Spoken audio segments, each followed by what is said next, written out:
The seatbelt sign was on, but the turbulence inside the cabin had nothing to do with the weather. Marcus Sterling, a man whose net worth could buy the airline 3 times over, sat silently as the flight attendant screamed in his face, threatening to have him arrested in front of his weeping 8-year-old daughter.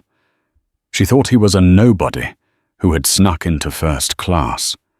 She thought she had the power. She was wrong. In the next 20 minutes, a single phone call wouldn't just ground the plane. It would end careers expose a corporate cover-up and deliver the kind of cold, hard karma that makes history. You think you know who's in charge. Wait until you see who signs the checks. The air inside JFK's Terminal 4 was thick with the scent of expensive coffee and the frenetic energy of people running late. But for Marcus Sterling, time always seemed to move at his preferred tempo, slow, deliberate, and controlled. He stood near the entrance of the first-class check-in for Sky Horizon Airways Flight 902 to London Heathrow. To the untrained eye, Marcus didn't look like a man who was about to reshape the aviation industry's quarterly earnings. He was dressed in stealth wealth, a charcoal t-shirt that looked simple but was actually a vicuña wool blend from Loro Piana, costing $900, and worn-in denim that had been custom-loomed in Japan. On his wrist sat a Patek Philippe Nautilus, but he wore it facing inward, the face hidden against his pulse, a habit from his days growing up in neighborhoods where showing flash got you jumped. Next to him stood his wife, Eleanor. She was the picture of grace, wearing a beige trench coat and holding the hand of their 8-year-old daughter, Maya. Maya was clutching a vintage rag doll, Mr. Buttons, which had a missing eye and a stitched-up leg. It was ratty, but it was Maya's security blanket. "Ready for the big trip, bug?" Marcus asked, squeezing Maya's hand gently. "I'm hungry, Daddy," Maya whispered, looking at the bright lights of the concession stands. "We'll eat in the lounge, sweetheart. They have those little sliders you like," Elena promised, smoothing Maya's hair. They approached the Sky Horizon counter. The carpet here was plush red and separated from the chaotic economy lines by heavy velvet ropes. Behind the counter stood a woman who looked like she had been chewing on a lemon since the Reagan administration. Her name tag read Karen Miller, Senior Purser. She had stiff blonde hair sprayed into a helmet of authority and eyes that scanned passengers like a predator looking for a limp. As the Sterlings approached the red carpet, Karen didn't look up from her computer screen. She just held up a hand, palm out, stopping them in their tracks. "Economy check-in is around the corner, sir. Down the hall past the restrooms," she said, her voice nasal and dismissive. She didn't even make eye contact. Marcus paused. He was used to this. Being a black man in casual clothes often triggered a specific kind of blindness in people like Karen. They didn't see the man. They saw the demographic they expected. "We're on flight 902, Marcus said calmly, his voice a deep baritone that usually commanded boardrooms. "First class." Karen finally looked up. Her eyes raked over Marcus, lingering on his sneakers, then snapped to Eleanor, and finally down to Maya's tattered doll. A sneer curled her lip. "Sir, this is the priority line. It is exclusively for our first class and diamond medallion members. If you're looking for upgrades, we are sold out. Please move aside. You're blocking the flow for our actual premium passengers." Behind Marcus, a man in a poorly fitted grey suit cleared his throat. He was tapping his foot impatiently, holding a silver Amex card like a weapon. Marcus didn't move. He didn't raise his voice. He simply pulled his phone from his pocket. "I don't need an upgrade, ma'am. I have my boarding passes right here." He held the phone out. The screen clearly displayed 3 QR codes with the bold letters, "First class, seat 1A, 1B, 1C. Karen squinted at the screen, not reaching to scan it. Screenshots can be faked, sir. It's a TikTok trend now to fake passes to get into the lounge. I'm going to need to see physical ID and the credit card used for the purchase. Is there a problem here? The man in the grey suit behind them barked.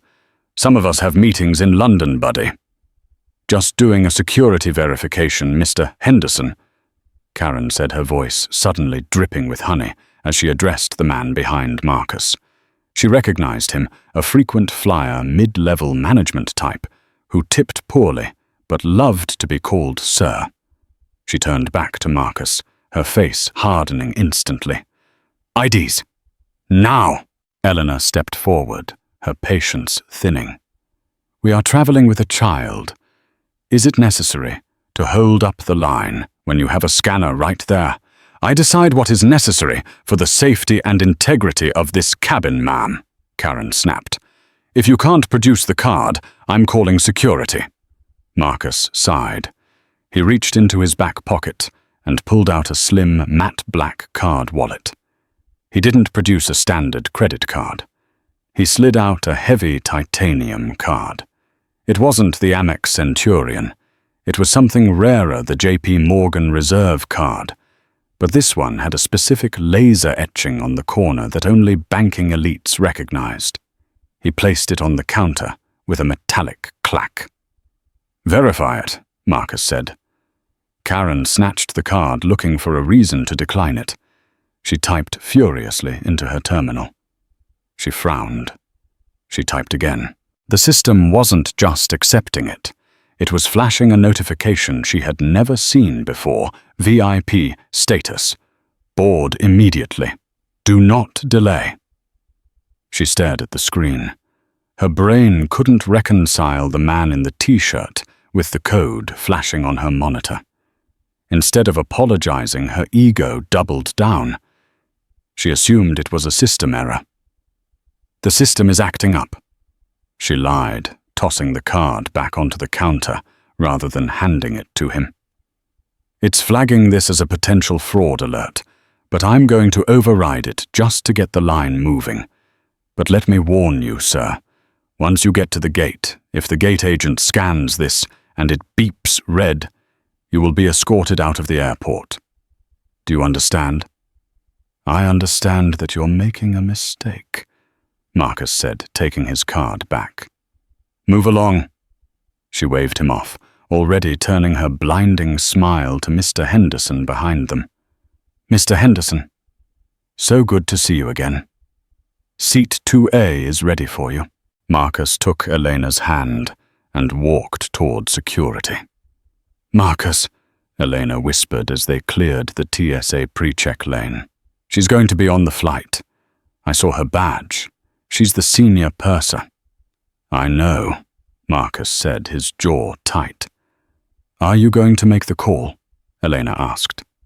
Marcus shook his head. Not yet. I want to see how far she takes this. If she does her job on the plane, I'll let it go. Everyone has a bad day. But if she pushes, then I'll remind her who owns the sky, Marcus said. They spent an hour in the lounge where the staff treated them with the perfect indifference of a busy airport, which was a relief. But the storm was waiting for them at gate B32. As they boarded, the hierarchy of the airplane became immediately clear.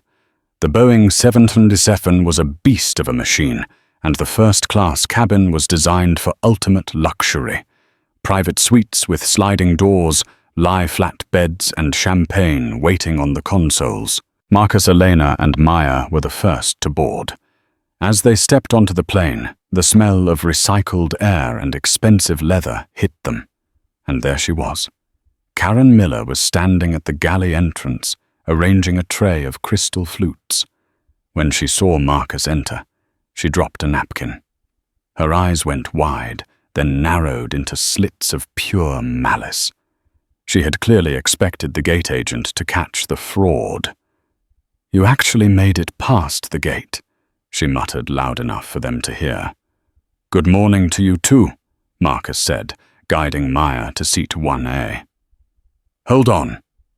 Karen stepped in front of the aisle, blocking their path. "I need to check those boarding passes again. The gate agents at this airport are notoriously lazy." Marcus held up his phone again. She scanned it with her handheld device. It beeped to green. Beep, green, beep, green. She stared at the device, frustrated. "Fine. 1A, 1B, 1C.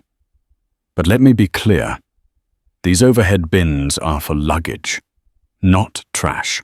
She pointed at Maya's doll, which Maya was hugging to her chest. "That thing needs to go under the seat or in your bag. We have a strict aesthetic code in first class." "It's a doll," Eleanor said, her voice dropping an octave. "She's holding it." "It's shedding," Karen lied, looking at the pristine doll. "And it looks unsanitary. We have other guests boarding, Mr. Henderson, for example, who has severe allergies. I can't have that thing contaminating the cabin air." "It's a toy," Marcus said, stepping between Karen and his daughter.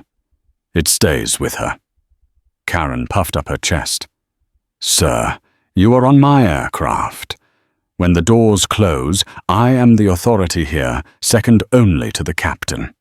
If I say it's a safety or health hazard, it's a hazard. Put the doll away, or I will have to tag it as checked luggage." Maya tightened her grip, her eyes filling with tears. "Daddy." "It's okay, baby," Marcus said. He looked at Karen. "You're not checking the doll, and you're going to get out of my way so my family can sit down." For a second, the silence in the cabin was deafening. The other flight attendants, a younger woman named Sarah and a man named David, were watching from the galley, eyes wide with terror. They knew Karen's temper.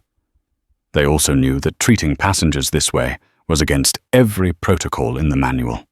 Sarah, the junior attendant, took a half step forward. "Karen, maybe it's okay, it's just a small—" "Quiet, Sarah," Karen snapped without looking back. "Go prep the pre-departure beverages for the verified guests." Karen stepped aside, but not before leaning in close to Marcus. "I'm watching you. One slip-up, one loud noise from your kid, 1 foot in the aisle, and I'm having the captain turn this plane around." Marcus didn't respond. He just sat down in 1C, the aisle seat, placing himself as a barrier between his family and the staff. As the rest of the first-class cabin filled up, the atmosphere grew tense. "Mr. Henderson." The man from the check-in line took seat 2A behind Marcus. He immediately started complaining about the temperature, the delay, and the type of people they let up front these days. He wasn't whispering. "Used to be exclusive," Henderson said loudly to Karen as she poured him champagne. "Now it looks like a bus station in here." Karen laughed, a shrill, sycophantic sound. "I know, Mr. Henderson. The airline's reward programs are just too generous lately. Don't worry, I'll make sure the riffraff doesn't disturb your rest." She shot a glance at Marcus. Marcus picked up the in-flight menu. He wasn't reading it. He was texting. To Arthur Pendleton, CEO, Sky Horizon. From M. Sterling Message. Arthur, are you in London or New York? A moment later, 3 dots appeared. Reply. New York. Just landed. Why we still on for dinner Thursday? Message no. We need to talk. Now. Look up flight 902. I'm in 1C. You have a personnel problem. Marcus locked his phone. The plane hadn't even pushed back yet, and the war had already begun. But Karen Miller had no idea that she wasn't just poking a bear. She was poking the man who manufactured the K. The boarding door closed with a heavy thud, sealing the metal tube off from the rest of the world. The cabin pressure shifted, a subtle pop in the ears, that usually signaled the beginning of a journey. For the Sterling family, it signaled that they were trapped. The fasten seatbelt sign chimed. Captain Richard Vance's voice came over the intercom. Vance was an old-school pilot, the kind who believed the captain was God and the passengers were cargo. "Good afternoon, folks. This is Captain Vance. We're looking at a smooth ride to London flight time, 6 hours and 40 minutes. Cabin crew prepare for cross-check." Marcus reclined his seat slightly. He just wanted to get through the flight. He had a meeting with the board of directors for a green energy aviation startup in London the next morning. He didn't want a scene. But Karen Miller was determined to create one. As she moved through the cabin, doing her final safety checks, she stopped at every row, smiling, chatting, and ensuring seatbelts were fastened. When she reached row 1, her smile vanished like a light switch being flicked off. She leaned over Elena to check Maya. Maya was buckled in perfectly, clutching Mr. Buttons. "I told you," Karen hissed, "that doll needs to be stowed." "It's in her lap, Karen," Elena said, reading the woman's name tag intentionally. "The safety video says personal items can be held if they don't obstruct the belt. The belt is visible." "Don't quote policy to me," Karen snapped. She reached out and grabbed the arm of the doll. Maya screamed. It was a high-pitched, terrified yelp. She yanked the doll back. "Don't touch her," Marcus's voice boomed. It wasn't a shout. It was a command. Heads in the cabin turned. Mr. Henderson in row 2 sighed loudly and slammed his magazine shut. "Control your child," Henderson yelled. "Some of us are trying to relax." Karen straightened up. Her face flushed with a mixture of anger and triumph. She had what she wanted, a disturbance. "That is it," Karen said. "Sir, ma'am, you are creating a disturbance. You are aggressive toward the crew, and your child is non-compliant. I am not comfortable having you on this flight." "We haven't done anything," Sarah, the junior flight attendant, whispered from the galley, her face pale. She tried to intervene. "Karen, please, the little girl is just scared." "Go to the cockpit, Sarah," Karen ordered. "Tell Captain Vance we have a level 2 threat in first class. Passenger is aggressive and refusing crew instructions." I can't do that. That's not true," Sarah stammered. "Do it, or I'll write you up for insubordination, and you'll be back on probation before we hit cruising altitude," Karen threatened. Sarah looked at Marcus with apologetic eyes, then turned and fled toward the cockpit. Marcus unbuckled his seatbelt. "Sit down," Karen shouted, stepping back as if he had pulled a knife. "He's unbuckled. He's out of his seat." "I'm getting my bag," Marcus said calmly. "To get my documentation." "You are threatening the crew," Karen yelled, playing to the audience. She looked at Henderson and a woman across the aisle, Mrs. Gable, a socialite with too much jewelry and too little empathy. "You all saw that, right?" He lunged at me. "I saw it," Henderson lied. "He's been aggressive since the gate. Absolutely terrified." Mrs. Gable chimed in, clutching her pearls. "Get them off." The cockpit door opened. Captain Richard Vance emerged. He was a tall man with silver hair and a jawline that suggested he never admitted when he was wrong. He didn't look at the passengers. He looked at his senior purser. "What's the problem here, Karen?" "Captain," Karen said, her voice shaking with fake tears. "This man in 1C has been verbally abusive, refused safety instructions regarding carry-on items, and just lunged at me when I tried to secure the cabin. I don't feel safe flying with him behind me." Vance turned his cold blue eyes onto Marcus. He didn't ask for Marcus's side of the story. He didn't ask the other passengers. He made a judgment call based on 20 years of working with Karen and 50 years of bias. "Sir, Vance said, "Grab your things, you're off the plane." "Captain," Marcus said, remaining seated. "Your flight attendant attempted to physically take a toy from my daughter. I have not raised my voice until she touched my child. If you check the cabin cameras or ask your junior flight attendant—" "I don't need to check anything," Vance interrupted, stepping closer, looming over Marcus. "My chief flight attendant says you're a threat. That makes you a threat. Now you can walk off on your own, or I can have Port Authority drag you off.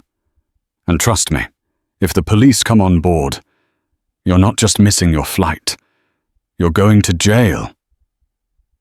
"Daddy." Maya was sobbing now, burying her face in Elena's coat. "I'm sorry. I'm sorry." "It's not your fault, Maya," Elena said, her voice trembling with rage. She looked at Vance. "You are making a massive mistake. You have no idea who you are talking to." Vance laughed, a dry, humorless sound.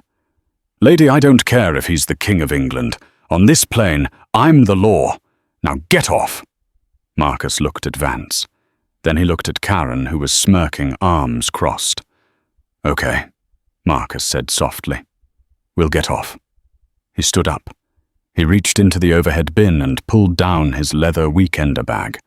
He helped Elena up. He picked up Maya, who was still clutching the doll. "But I'm not leaving until I make one phone call," Marcus said. "You can make all the calls you want from the terminal," Vance said, gesturing to the door. "Get moving." Marcus didn't move towards the door. He moved towards the galley where the landline to the ground crew was, but instead he pulled out his cell phone. The plane was still at the gate. He had signal. "I'm calling Arthur," Marcus said. "Arthur," Vance scoffed. "Who's Arthur?" "Your lawyer, Arthur Pendleton," Marcus said. "Your boss." Vance paused. The name registered. Everyone in the airline knew the name of the CEO, but passengers claimed to know the CEO all the time. It was the oldest bluff in the book. "Yeah, sure. And I'm texting the president," Vance sneered. "Get off my plane." Marcus hit the call button on his contact list. He put it on speaker.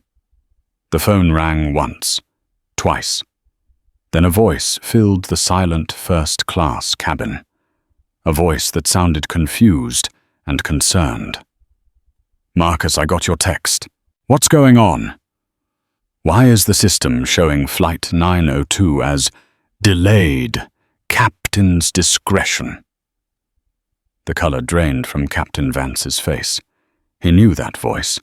He had heard it on town hall webinars and Christmas update videos for 5 years. That was Arthur Pendleton. Karen stopped smirking. Marcus held the phone up.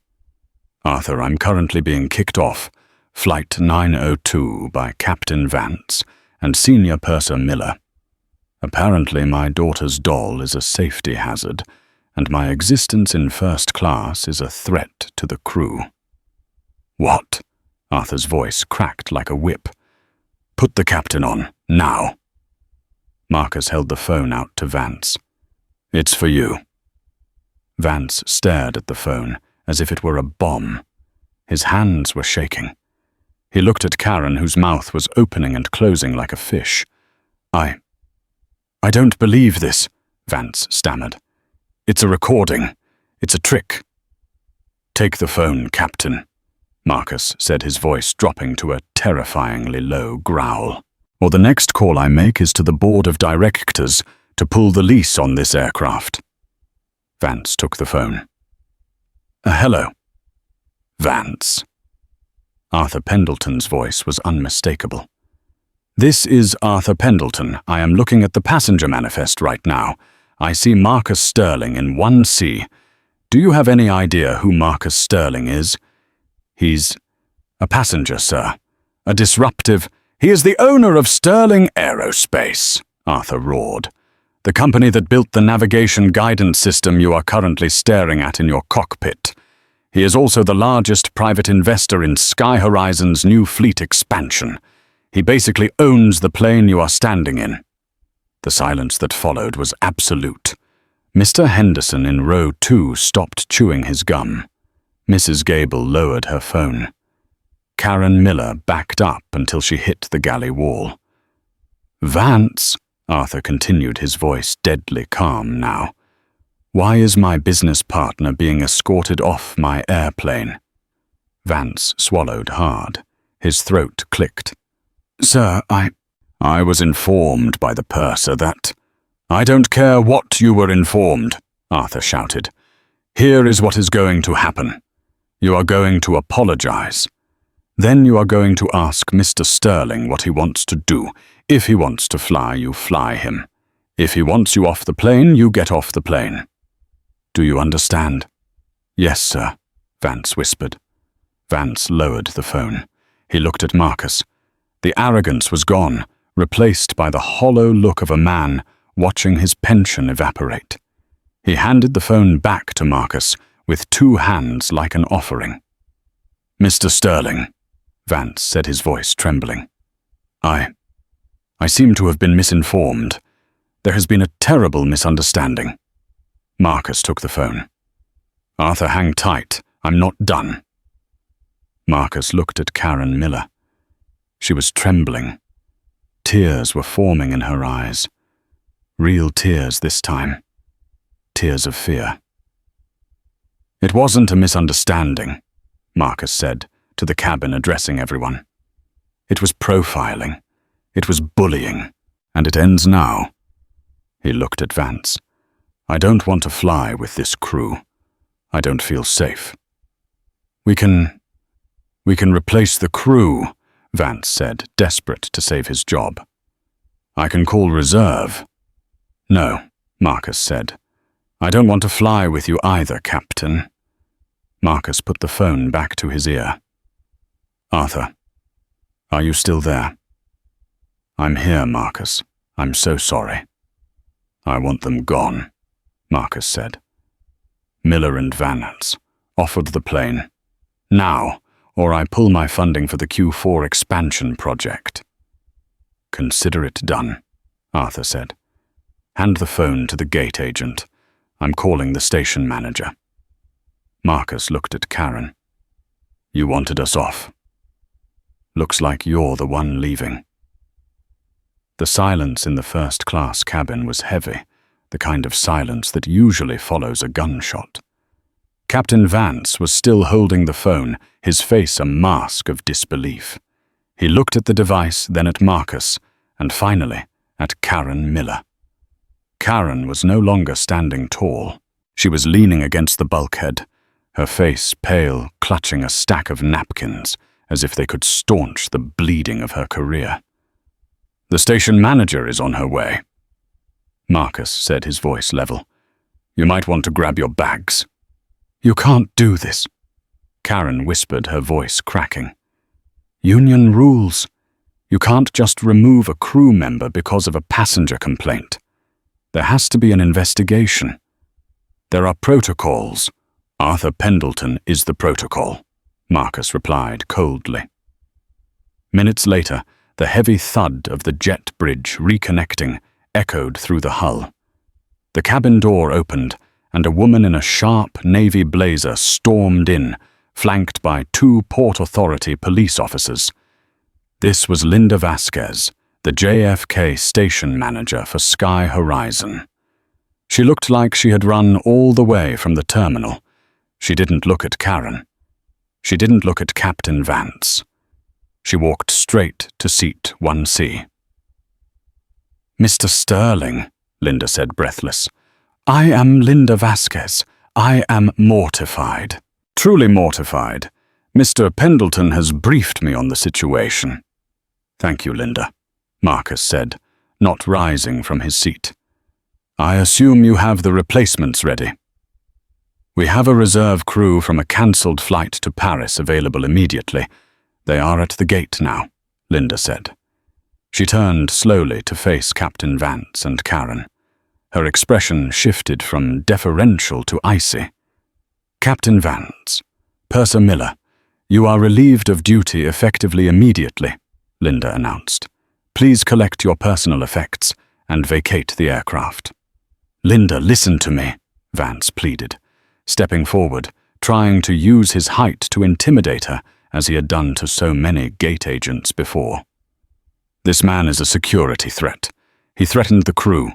If we leave, I'm filing a formal report with the FAA. You're compromising the safety of this flight by bowing to a VIP. The only threat to this airline right now is you, Richard," Linda snapped. "We have the cockpit voice recorder data. We'll know exactly what was said." "Now, officers." She nodded to the police. The officers stepped into the narrow aisle. One of them, a burly sergeant named Kowalski, recognized Vance. They had shared coffee in the break room before, but Kowalski also knew a sinking ship when he saw one. "Let's go, Captain," Kowalski said, gesturing with his thumb. "Don't make it a scene." Vance looked around the cabin. He looked for support from the passengers he had tried to protect. He looked at Mr. Henderson in 2A. "You saw it," Vance said to Henderson. "You saw him lunge." Mr. Henderson, realizing the wind had shifted violently, suddenly found his shoes very interesting. I actually had my headphones on. I didn't see much." Vance's jaw dropped. The betrayal was absolute. Karen Miller was already crying. She grabbed her tote bag from the galley. As she walked past row 1, she stopped. She looked at Maya, who was still holding Mr. Buttons. "I was just doing my job." Karen sobbed, playing the victim until the bitter end. "I just wanted everyone to be safe." "Goodbye, Karen," Elena said softly. She didn't shout.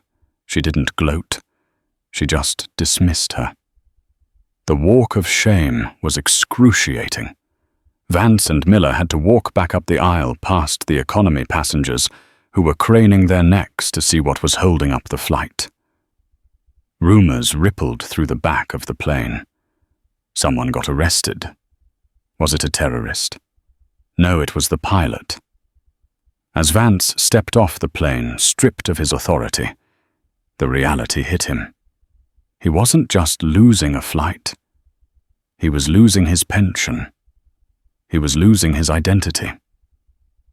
Back in first class, the air felt lighter. "Mr. Sterling," Linda said, "the new crew will be on board in 5 minutes. We will recater the entire first-class cabin. Is there anything else I can do to make this right?" "One thing," Marcus said.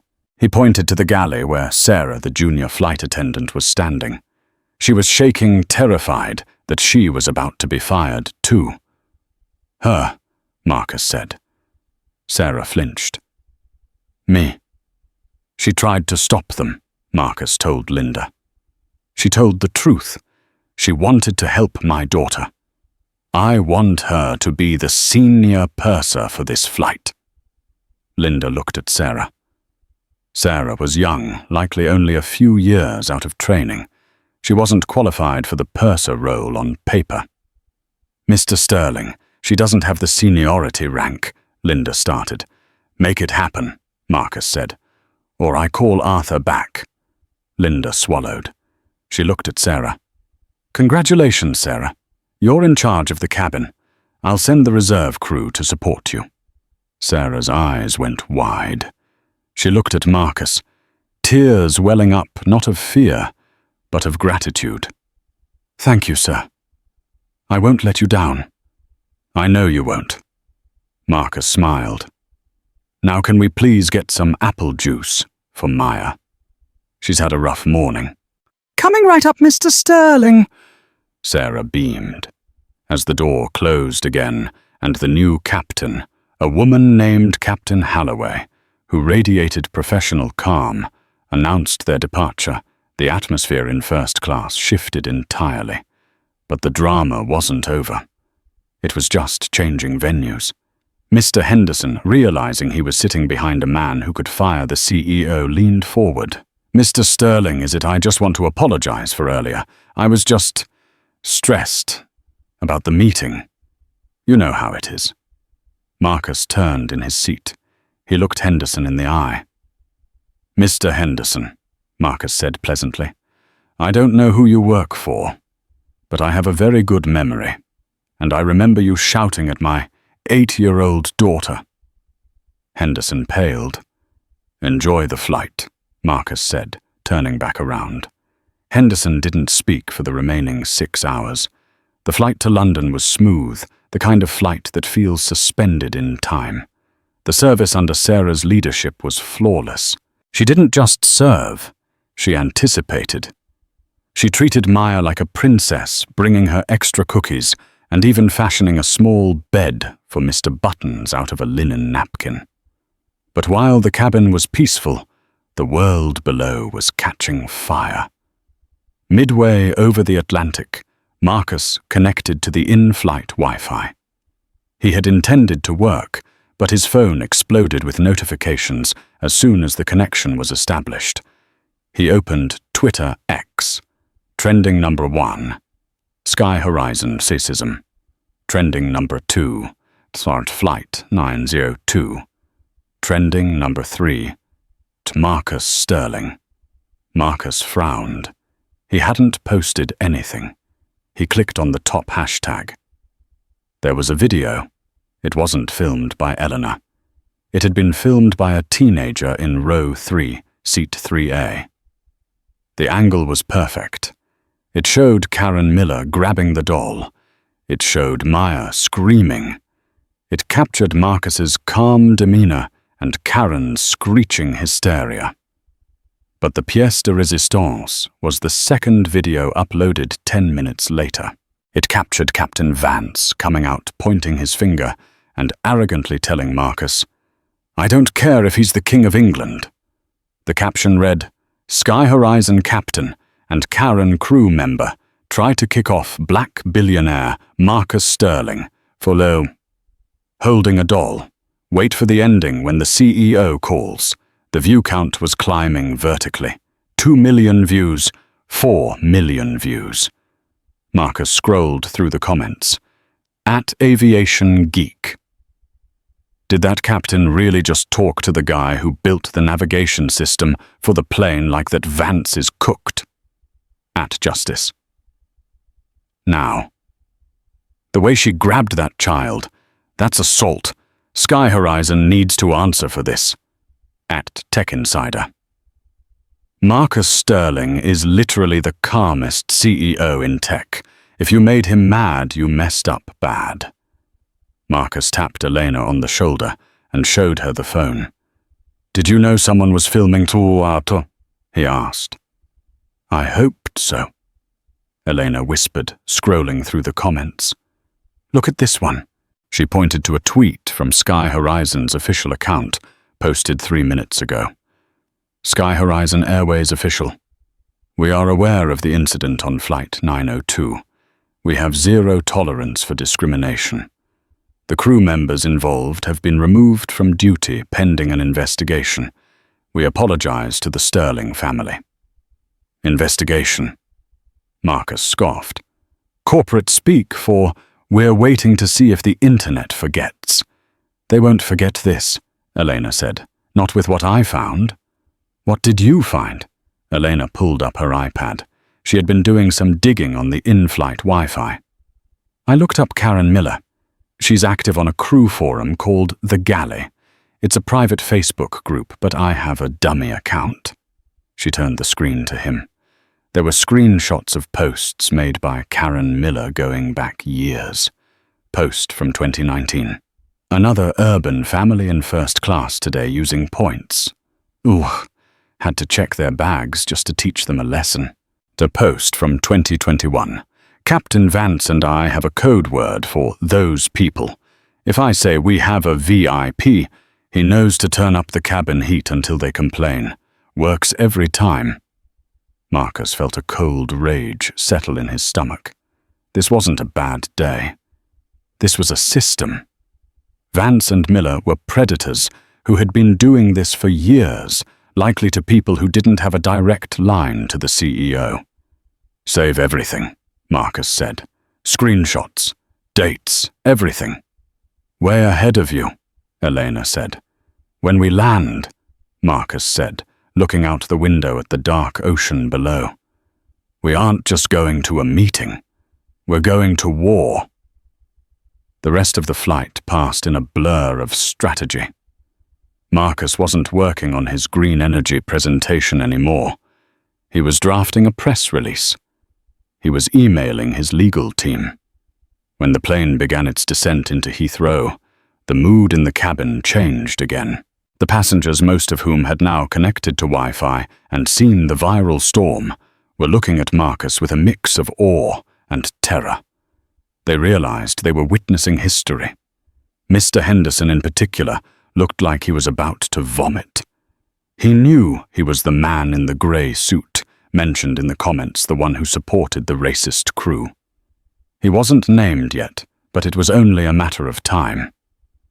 As the wheels touched down on the tarmac, Marcus's phone rang. It was Arthur Pendleton again. Marcus.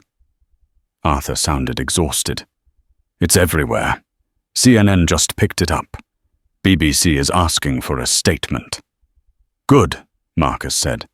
I fired them, Marcus. Officially. Terminated for cause. No pension, no severance.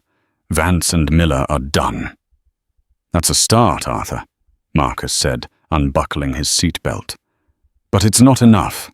Elena found their social media history. This wasn't a one-off. This was a pattern your HR department ignored. I didn't know. You're the CEO, Arthur. It's your job to know, Marcus said. I'm going to make a statement when I get off this plane. And Arthur, I'm going to announce that Sterling Aerospace is launching an independent audit of Sky Horizon's hiring and disciplinary practices. If you don't agree to it, I sell my shares tomorrow morning. You'd tank the stock, Arthur gasped. I'd clean the house, Marcus corrected. Your choice. There was a pause. Do the audit, Arthur said quietly. Wise choice. The plane taxied to the gate, but when they looked out the window, they didn't just see the jet bridge. They saw flashing lights, police cars, British police. Are they here for us? Maya asked, scared. No, baby, Marcus said, standing up and grabbing his bag. They're here because sometimes bad guys actually get caught. Marcus turned to Sarah, the new purser. Sarah, he said, you did an excellent job. I've already sent a letter of commendation to your corporate HQ. You won't just be a flight attendant much longer. You have management potential. Sarah blushed, looking overwhelmed. Thank you, Mr. Sterling. It was an honor. Marcus took Elena's hand. He picked up Maya. Ready to face the cameras? He asked Elena. Born ready. She smiled. They walked to the door, but the twist was waiting for them inside the terminal. It wasn't just paparazzi. Waiting at the gate, looking disheveled and frantic, were two familiar figures, Karen Miller and Captain Vance. They hadn't been arrested in New York. They had been kicked off the flight, yes, but they had managed to jump seat on a cargo flight that left immediately, trying to beat Marcus to London, to file a report with the British authorities first, to spin the narrative before Marcus could land. They thought they could outmaneuver him. They were standing with two British constables, pointing at the gate door as it opened. That's him, Vance shouted, pointing at Marcus. That's the man who threatened the aircraft. We demand he be detained. Marcus stepped off the plane, blinked in the harsh terminal lights, and looked at Vance. He didn't look angry. He looked amused. You really don't know when to quit, do you? Marcus said. Vance sneered. You think money buys you everything. We filed a report with the London Metropolitan Police an hour ago. You're under investigation for air rage. The British constable stepped forward. He was a tall man with a thick beard. He looked at Vance. Then he looked at Marcus. Then the constable pulled out his own phone and turned the screen toward Vance. Captain Vance, the constable asked. Yes. Is this you? The constable played the video of Vance screaming at Marcus. The sound of Vance's arrogance echoed in the terminal. Vance froze. "Because," the constable continued, "we've received a counter-report from Sky Horizon corporate headquarters in New York. They claim you are no longer employees of the airline, and that you unauthorizedly accessed a cargo jump seat to flee the jurisdiction of an internal investigation." Karen Miller gasped. "That's a lie." "And," the constable added, "Mr. Sterling's lawyers have just filed a restraining order against both of you citing harassment of a minor." The constable put his phone away and reached for his handcuffs. "Richard Vance, Karen Miller," the constable said. "You aren't under arrest for the argument. You're under arrest for trespassing on the cargo flight and falsifying police reports." The color drained from Vance's face. The hard karma wasn't just losing a job, it was handcuffs in a foreign country. Marcus walked past them. He didn't look back. "Have a safe flight home," Marcus said, "if you can find one." The Savoy Hotel in London is a fortress of old-world luxury, a place where scandals usually go to die quietly over afternoon tea. But the morning after Flight 902, the scandal was very much alive, and it was eating breakfast in the Thames foyer. Marcus sat at a corner table, an untouched Eggs Benedict in front of him. Across from him sat his London legal team, 2 barristers from a Magic Circle firm, who cost more per hour than a luxury car. The charges against Vance and Miller for trespassing and falsifying police reports will stick. One barrister, a sharp woman named Eleanor, said. They spent the night in a holding cell at Heathrow. They've been bailed out this morning, but their passports are flagged. They can't leave the UK until the preliminary hearing next Tuesday. Good, Marcus said, sipping his coffee. Let them enjoy London. It's expensive. However, Eleanor continued, Sky Horizon is desperate to settle. They are offering a formal public apology, a refund of your tickets, and a donation of $100,000 to a charity of your choice. In exchange, they want you to sign an NDA regarding the specific employment records of Captain Vance and Ms. Miller. Marcus laughed. It was a dry, hollow sound. They want to seal the records so Vance can go fly for a cargo carrier in 6 months and treat someone else like trash, no. Marcus. Elena walked in, holding her iPad. She looked tired but energized the adrenaline of the fight, keeping her going. You need to see this. It's about our friend in seat 2A, Mr. Henderson. The man in the grey suit. The internet found him, Elena said, sliding the iPad across the table. Twitter had done its work. The internet sleuths had analyzed the frame-by-frame footage of the viral video. They had caught a glimpse of the luggage tag on Henderson's bag as he stood up to yell at Maya. It was a corporate tag. Global Logistics Solutions, GLS. A quick LinkedIn cross-reference of GLS VP and grey suit led them to Greg Henderson, Vice President of European Operations. Greg Henderson. Marcus read the profile. VP of Operations, based in Chicago. Read the comments on his latest LinkedIn post, Elena noted. The comments were a bloodbath. Is this the guy who yelled at a crying child on Flight 902? Nice suit, Greg. Shame about the personality. Does GLS condone bullying passengers? Marcus tapped his finger on the table. Global Logistics Solutions. That sounds familiar. He pulled out his phone and called his chief operating officer back in New York. Jim, do we have a contract with GLS? GLS. Jim replied, the sound of typing in the background. Yeah, big time. They handle the shipping for our turbine blades to the assembly plant in Hamburg. It's a $12 million annual contract. Why, pull it, Marcus said. Excuse me. Review the Code of Conduct clause in our vendor agreement, Marcus said. I'm sure there's language about representational damage or ethical behavior. This Greg Henderson, their VP, was the man who cheered on the crew while they harassed Maya. I don't want my turbine blades shipped by a company run by men like him. Marcus pulling that contract will delay the Hamburg shipment by 2 weeks. It'll cost us money. I don't care if we have to row the blades across the Atlantic ourselves. Marcus said, his voice hard. Call the CEO of GLS. Tell him why the contract is paused. Tell him to watch the video of Flight 902.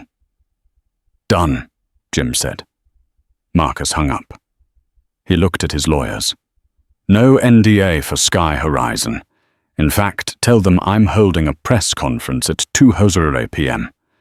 I'm going to release the galley forum screenshots Elena found. That could be considered invasion of privacy, Eleanor warned. Those were private posts. They were posted on a public server regarding their professional conduct, Marcus argued, and frankly, I'm willing to pay the fine. The world needs to see that this wasn't an accident. It was a culture. At 2:00 p.m., Marcus stood in front of a bank of microphones outside the Savoy. He didn't look like a victim. He looked like a prosecutor. Yesterday, my family was targeted. Marcus began, the cameras clicking furiously. Not because we were disruptive, but because we didn't fit the image that Captain Vance and Purser Miller believed belonged in first class. But this isn't about one bad flight. It's about a system that protects bullies. He motioned to a screen set up behind him. The screenshots from the Galley Facebook group appeared. Karen Miller, 20 to 22, just spilled red wine on a passenger's hoodie. Oops, maybe don't wear a hoodie in 1A. Richard Vance, 2021. If they don't look like they paid full fare, treat them like they're on standby. They'll never complain. The collective gasp from the press corps was audible. These people were entrusted with our safety, Marcus said. Instead, they were running a country club in the sky, where admission was based on their personal biases. I'm calling on the FAA and the Civil Aviation Authority to strip Richard Vance of his commercial license, and to Mr. Greg Henderson of GLS. Marcus looked directly into the camera lens. I hope your meeting in London was worth it. Because Sterling Aerospace has just suspended all contracts with your firm. Bullying has a price. Today the bill came due. 2 weeks later, the adrenaline of the viral moment had faded, replaced by the cold, hard reality of consequences. The internet moves on quickly, but corporate lawyers and HR departments do not. The Ledger of the Grey Suit in Chicago. Greg Henderson stood in his corner office at Global Logistics Solutions for the last time. He held a small cardboard box containing a stapler and a photo of a boat he would likely have to sell. When Marcus Sterling pulled the $12 million shipping contract, the CEO of GLS didn't hesitate. He couldn't afford the PR nightmare of employing the Flight 902 bully. Greg's secretary didn't make eye contact as security arrived. Mr. Henderson, they're ready to escort you out. Greg walked through the bullpen, the silence deafening. He had spent 15 years climbing to VP, thinking his title made him untouchable. He found out the hard way that to men like Marcus Sterling, a VP is just a line item that can be deleted. He walked out into the windy street, unhireable and alone. The grounding of the captain, in a cramped legal office in Queens. Captain Richard Vance stared at his lawyer in disbelief. They can't sue me, Vance sputtered. I was protecting their plane. They aren't just suing you, Rick. His lawyer sighed, sliding a document across the desk. Sky Horizon is clawing back your pension to pay for the passenger settlements.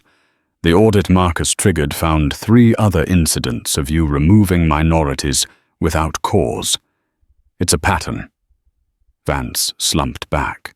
The FAA had already suspended his medical clearance, pending a psychological review. He had spent 30 years acting like a god in the cockpit. Now he was permanently grounded, facing a retirement of debt and lawsuits. The sky was no longer his domain. He was just another defendant. The isolation of the purser. Karen Miller hadn't left her house in 9 days. When she finally ventured to the local grocery store in Long Island, wearing sunglasses to hide, she realized the internet had bled into real life. "That's her," a whisper came from the cereal aisle. "The doll lady." Karen reached for a carton of milk, but a woman next to her, the local PTA president, pulled her cart away sharply. "I wouldn't touch that if I were you," the woman said loudly. "We saw where your hands have been. Nasty." Karen fled the store, tears streaming down her face. Her phone buzzed with a notification. Sky Horizon had just released their new employee conduct policy. It was officially titled the Sterling Standard. She realized with a jolt of irony that she had lost her career only to become the reason the rules were changed forever. The departure. Back in London. Marcus Sterling prepared to board his private jet. Arthur Pendleton met him on the tarmac, looking exhausted but humbled. "Vance and Miller are gone," Arthur confirmed, "and the mandatory bias training starts Monday. We're calling it the Mr. Buttons rule." Marcus nodded, watching Maya board the plane, clutching her doll safely. "You didn't just lose a bad crew, Arthur. You saved your airline." Marcus walked up the stairs, leaving the chaos behind. He had broken the wheel and rebuilt it, proving that sometimes the only way to fix a broken system is to buy it. 6 months later, the Sterling incident had become a case study in every business school in America. For the victors, it was a revolution. For the villains, it was a life sentence of humiliation. The retail reality.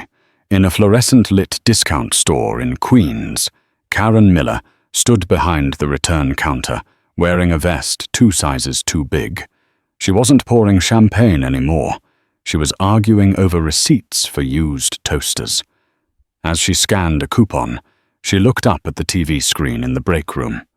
It was a commercial for Sky Horizon. The face of the campaign was Sarah, the young flight attendant Karen had bullied, now smiling as the director of guest experience. Karen looked down at her name tag, fighting back tears. She had spent a lifetime punching down, only to find herself at the very bottom. The captain's fall. Richard Vance was flying again, but not jets. He was piloting a beat-up prop plane for a tourist skydiving company in Florida. It was hot, loud, and undignified. As he prepped for a jump, a group of wealthy college kids boarded. "Hey, wait!" one kid laughed, pointing a phone at him. "It's the YouTube guy, the racist captain who got owned by the Billionaire." The group erupted in laughter, mocking him the entire ascent. Vance gripped the yoke, his knuckles white. He wanted to kick them off, to scream, to demand respect. But he couldn't. He needed the gas money. He was no longer a god in the sky. He was just a flying bus driver for the people he used to despise. The Victory Lap. In New York. The Sky Horizon Gala was in full swing. Marcus Sterling stood on stage, Maya by his side, holding a new Mr. Buttons dressed in a tiny pilot's uniform. Disruption, Marcus told the cheering crowd, is exactly what this industry needed. He invited Sra to the stage. She wasn't the terrified girl from the galley anymore. She was a leader running the new Sterling Scholarship for underprivileged pilots. Later, Arthur Pendleton clinked his glass against Marcus's. "You cost me $50 million in settlements, Marcus. And our stock is up 20%, Arthur admitted. You didn't just punish us, you fixed us. Marcus smiled, watching his daughter sleep in the car on the ride home. He had bought the airline, broken the system, and rebuilt it all to ensure that no one would ever tell his daughter she didn't belong. The turbulence was finally over. And that is how one father turned a moment of disrespect into a historic revolution. It's a reminder that true power isn't about the uniform you wear, but the values you stand for. Karen and Vance thought they were untouchable, but they forgot the golden rule. Be careful who you step on, because they might be the ones paving the road you have to walk on later. What would you do if you saw a family being mistreated like that? Would you speak up or stay silent, like the man in the grey suit? Let me know in the comments below. If you enjoyed this story of massive karma, please smash that like button. It really helps the channel, and hit subscribe with the notification bell so you never miss a story about justice being served cold. Thanks for watching and fly safe.